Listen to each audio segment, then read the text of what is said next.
Welcome to Canadian Justice. I'm Christine Van Gyn, and today we're doing part 2 of our episodes about domestic abuse and children. This episode includes details of the case which may be distressing for some viewers. In our last episode, I told you the story of Keira. Keira's father was a well-established domestic abuser who had subjected his ex-wife to disturbing levels of physical and emotional abuse.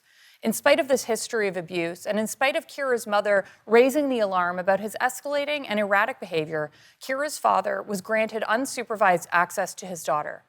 Keira's mother asked for his access to be cut off, but the court deemed that the matter was not urgent. 10 days after that hearing, Keira's father killed her in a murder-suicide.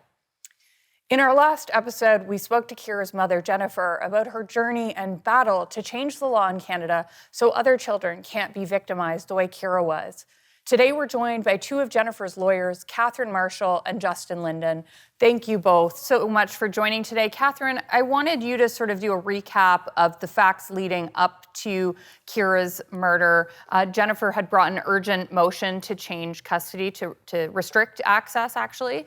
So what was happening that led her to ask for that change? There was a lot of escalation in the behavior that Jennifer's ex-husband was exhibiting. And it was dangerous behavior and very upsetting. And, there were a lot of red flags. So she had brought this urgent application to limit access, to have it be supervised. This whole case is a complete failure of the system from the beginning to the end.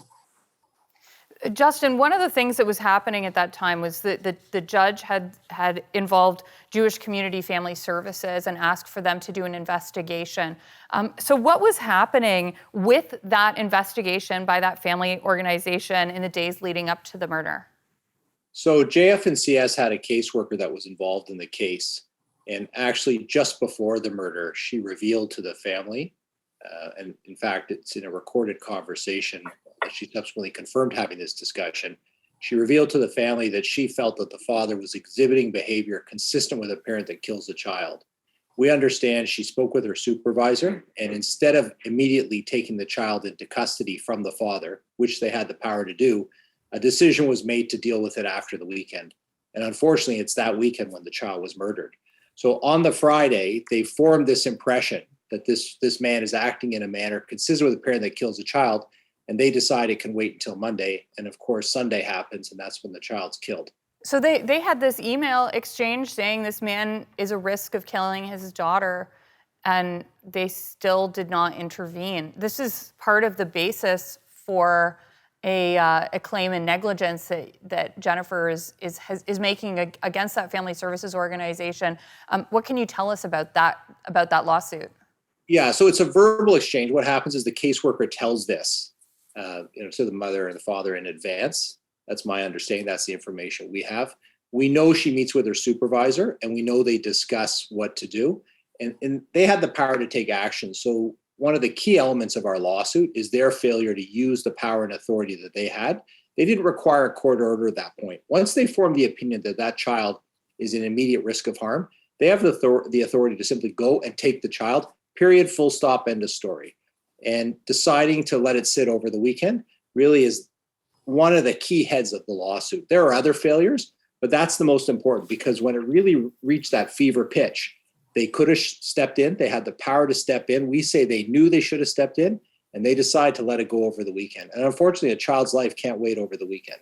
So can you tell us briefly about the status of that lawsuit? How much is it for, and how is it progressing?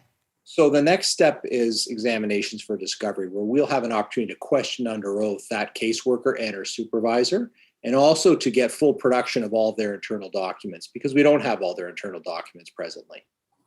And I think the claim is for, I think, $16.5 million, but obviously it's really not about the money. It's about the failure by this organization, allegedly, to protect a child when they knew she was going into the home of a person who they themselves, based on what you're saying, have identified as a risk to her life.